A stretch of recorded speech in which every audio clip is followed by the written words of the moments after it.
Assalamualaikum warahmatullahi wabarakatuh. Waalaikumsalam warahmatullahi wabarakatuh. Salam hormat saya sampaikan kepada penguji ujian komprehensif pada kesempatan kali ini, Profesor Dr. Rasimin MPD, dan rekan saya Ibu Rina Hidayati. Puji syukur alhamdulillah kita panjatkan kepada Allah Subhanahu wa taala yang telah melimpahkan maunah serta hidayahnya sehingga kita bisa berkesempatan untuk mengikuti uji komprehensif ini. Salawat beserta salam tercurah limpahkan kepada sang baginda kita Nabi besar Muhammad SAW, alladzina qad hamalana minad dulumat ilan nur. Perkenalkan saya Muhammad Tabrani, peserta uji komprehensif di LPTK UIN Salatiga kali ini. Pada kesempatan kali ini mohon izin Prof.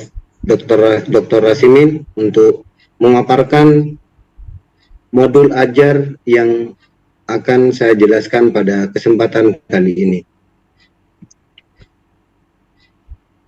Sudah tampil ya? Ya, langsung dijelaskan aja. Oke.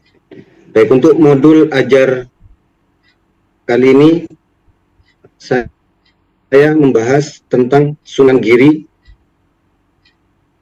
dan kompetensi awal yang diharapkan yaitu peserta didik bisa menganalisa peranan dakwah Sunan Giri dalam mengembangkan dakwah Islam di Indonesia. Kemudian untuk profil pelajar Pancasila yang ingin tercapai yaitu beriman, bertakwa kepada Allah Subhanahu wa taala dan berakhlak mulia, kemudian bergotong royong, kreatif, sedang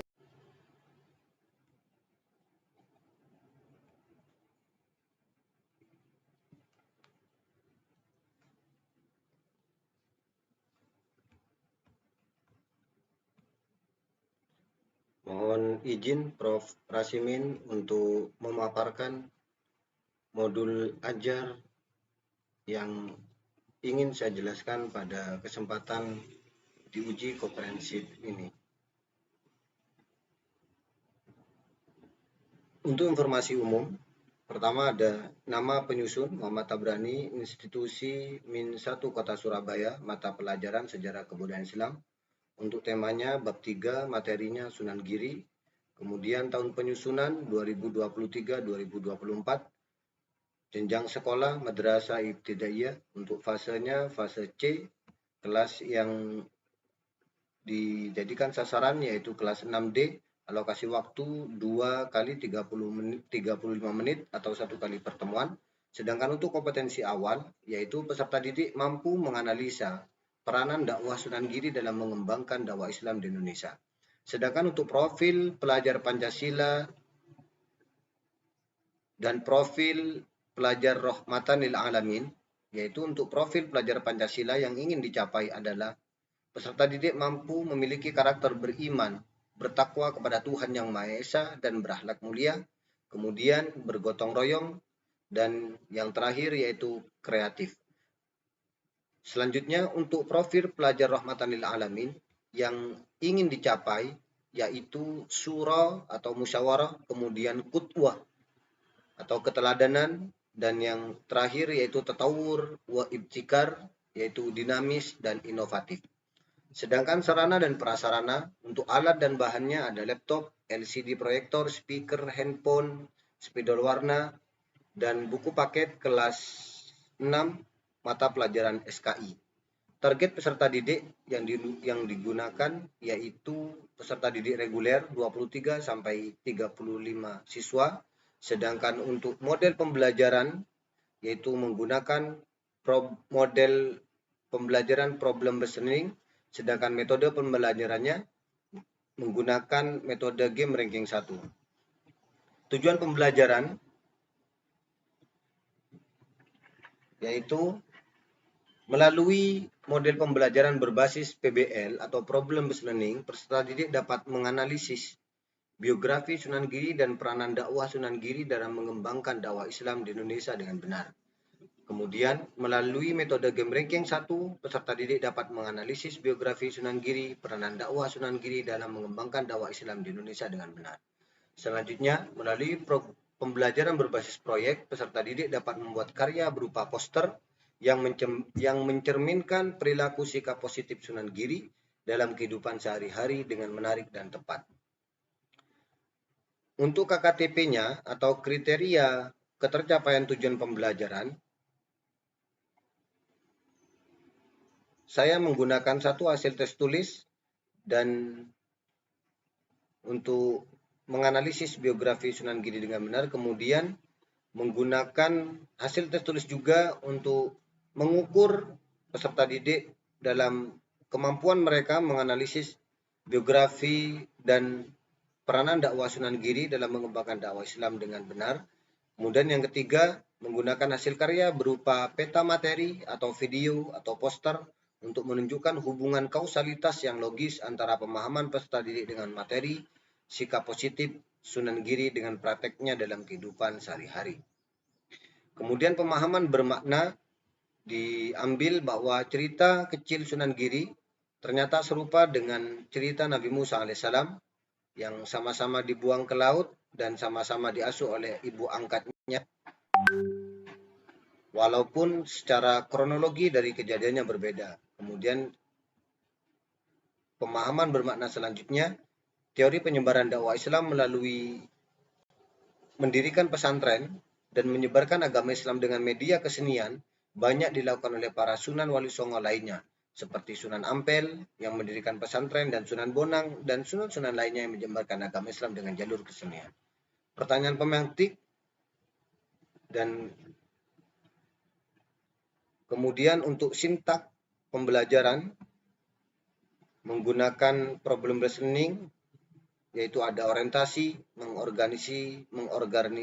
mengorganisasi peserta didik, membimbing penyelidikan, mengembangkan dan menyajikan karya, menganalisis dan evaluasi.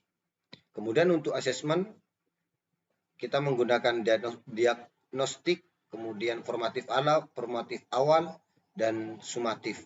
Untuk pengayaan dan remedial, bagi peserta didik yang tingkat kemampuannya sudah mumpuni, maka peserta didik tersebut masuk pada tahapan pengayaan. Di dalam tahap pengayaan ini, peserta didik membuat rangkuman tentang Sunan Giri dari sumber internet yang kemudian membubuhkannya dalam desain Canva. Kemudian untuk yang remedial, mereka dengan hasil asesmen, mereka melakukan pengulangan materi kembali, baik dari bimbingan guru ataupun melalui teman sejawat. Demikian pemaparan modul ajar yang bisa saya sampaikan. Terima kasih, dan selanjutnya kami persilakan kepada Prof. Rasimin untuk pertanyaan tentang proses asesmen di dalam penerapan kurikulum Merdeka. Saya akan menjelaskan bahwa di dalam kurikulum Merdeka ada 3 asesmen yang dijalankan. Yang pertama yaitu asesmen awal atau yang disebut dengan asesmen diagnostik, di mana asesmen ini dilakukan pada saat sebelum pembelajaran. Kemudian tujuan asesmen diagnostik ini yaitu untuk mengetahui minat dan gaya belajar siswa, dan nantinya dalam pembelajaran kurikulum Merdeka, asesmen diagnostik ini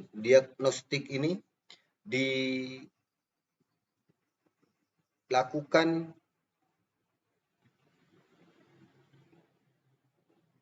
sebagai motivasi dan asas dari pembelajaran berdiferensiasi. Jadi di dalam hasil asesmen diagnostik ini, hasilnya peserta didik akan diketahui di dalam minat gaya belajar mereka. Ada yang visual, audio, kemudian kinestetik. Kemudian untuk asesmen yang kedua yaitu asesmen formatif. Asesmen formatif ini bisa dilakukan pada saat setelah pembelajaran selesai dengan menggunakan tes tulis ataupun lisan, Dan untuk